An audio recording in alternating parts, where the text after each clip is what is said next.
Thank you, Mr. Speaker. I rise, I should say this morning, I suppose. It's still June 11th on the calendar in front of the Speaker, but we know it's June 12th at 12:16 a.m. And I'm pursuing a question I initially asked in question period on March 21st. The question relates to the Canada-China Investment Treaty and its quite extraordinary measures that stand in quite sharp contrast to not only other treaties in which Canada has become involved, but even other investment treaties. And on March 21st, I contrasted some of the provisions of the treaty that had just been tabled with the House in February with the small African nation of Benin, for which we have very low levels of trade compared to the $7 billion with the People's Republic of China.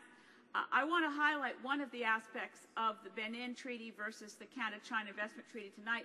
It's very difficult to get a proper debate on this issue, and as you know, Mr. Speaker, we haven't had a proper debate on the Canada-China Investment Treaty, although it stands poised for ratification by the Cabinet alone. I should pause and thank the First Nation of Hupakasset First Nation near Port Alberni on Vancouver Island for having the courage to take the matter to court. For the 3 days of the last week, they were in court in Vancouver, and we all await the decision of the judge in that matter, adjudicating whether First Nations rights have been violated, as no First Nation across Canada, whether treaty nations or otherwise, were consulted before this treaty was signed between the current Prime Minister and President Hu of China. Pursuing the specific matter that I want to concentrate on in the remaining 2.5 minutes that I have, Mr. Speaker, it's the question of exit provisions. The first investment treaty in which Canada became involved was NAFTA Chapter 11, which allows, as you know, Mr. Speaker, NAFTA allows exit by Canada, the U.S., or Mexico on 6 months' notice. The provisions of the treaty with Benin, to which I referred March 21st, are certainly much longer than that. They are 1 year's notice, and after 1 year's notice, any existing investments between Canada and Benin are protected for a further 15 years under the terms of the treaty, which Canada and Benin, at that point, have exited. And the extraordinary thing about the treaty with the People's Republic of China is that not 6 months as under NAFTA, or 16 years, which is bad enough under the treaty with Benin, but under the treaty with the People's Republic of China, Canada is bound for first 15 years before notice can be given, then 1 year written notice, and then a further 15 years in which any investments made by the People's Republic of China are protected. In other words, Mr. Speaker, once ratified, this treaty will bind any Canadian government in future for 31 years from the point at which the treaty is ratified. It's quite extraordinary. Now, I want to just for a moment, Mr. Speaker, comment on a common misconception. Because the current Prime Minister has seen fit to withdraw Canada from a number of treaties, namely the Kyoto Protocol, the Convention on Drought and Desertification, it's created some sense in the land that a future Prime Minister can just rip up a treaty. Let's be clear. The current Prime Minister executed withdrawal from Kyoto under the terms of the Kyoto Protocol. 1 year written notice was required. Canada exited the Treaty on Drought Desertification on the terms of that convention. 90 days notice was required.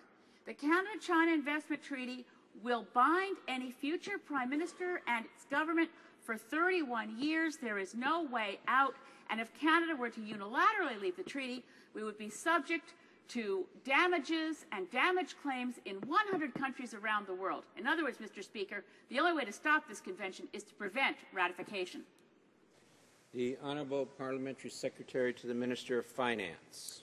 Thank you, Mr. Speaker. And although I have tremendous respect for the Member of Parliament who just spoke, I know she works very hard and whatnot, I have to say that I'm quite surprised at the lack of knowledge that the member has on some of the information regarding this exact treaty. So let me take a moment to refresh my colleagues' memory about why Canada is involved in this specific treaty. So our government obviously understands the importance of trade to our economy. It represents, of course, 1 out of every 5 jobs in Canada, and it accounts for 62% of our country's GDP. And that's why our government moves forward with ambitious pro-trade plans in our, they're really the most vigorous in our country's history.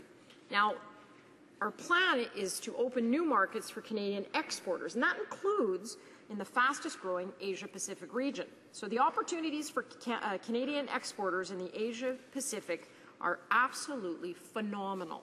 Countries in the region include those with economic growth rates of 2 to 3 times the global average. But before I speak further about the opportunities for Canada in the Asia-Pacific, and particularly with Canada's second-largest export destination, China, I'd like to comment on a reference the member opposite made in her original question to our FIPA with Benin.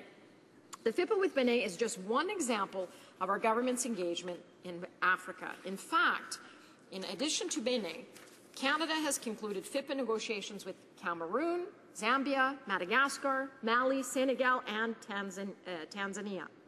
These investment treaties will strengthen economic ties between Canada and these partner countries and help Canadian companies invest with greater confidence in these markets. And at the same time, facilitating two-way investment helps generate that jobs, growth, and long-term prosperity that we all hope for here in Canada. Now, our government is proud of the steps we've taken to strengthen ties with our partners in Africa, but we're also helping Canadian exporters and investors capture new opportunities in other fast-growing markets around the world, including in Asia.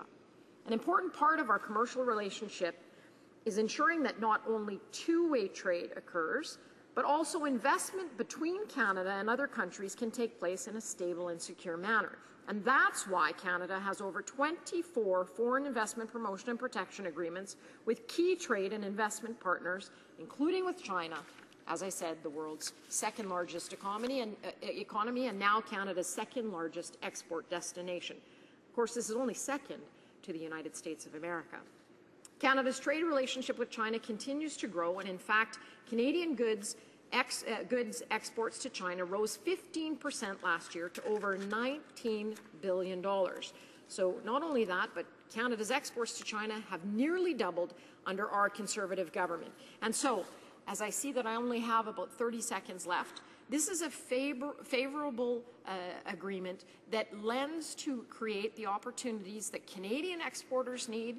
It also provides opportunities in China so that we as Canadians can be present on the ground that will lead to growth, economic prosperity, and of course, job creation. So along with this trade agreement, there are many, many other good things to come, and I really sincerely hope that the member opposite will give a second look to this agreement, because there are some wonderful, wonderful opportunities for Canadians, and I hope she'll side with us in allowing us to provide those opportunities as they've been indicated. The honourable member for Saanich Gulf Islands. Thank you, Mr. Speaker. Let me just point out the gigantic fallacy in what Parliamentary Secretary just offered us. The implicit in everything she said was the idea, and it's not just that one member, it's all of the those who speak in favor of this treaty, the idea that we cannot trade with China or expand our investments in China or expand Chinese investments in Canada without this treaty. That is simply false. The country in the world with the largest volume of trade with the People's Republic of China is Australia, and Australia has specifically decided never to enter into an investor-state agreement again, not with China, not with other countries. Australia did what Canada hasn't done. Australia studied the costs and benefits of the kind of treaty that allows a foreign company, and in the case of the People's Republic of China, a foreign government, to bring arbitration suits for billions of dollars if they don't like domestic laws passed democratically. If Australia can attract $60 billion worth of trade with China without an investor-state agreement, why on earth are we offering ourselves up as a sacrifice to the People's Republic of China and potential arbitration suits that will cost us our sovereignty? The honourable Parliamentary Secretary. Thank you, Mr. Speaker. And that member's absolutely wrong. It's not going to cost us our sovereignty at all. In fact, what the member said about opportunities that exist here in Canada for Chinese investors is in fact true.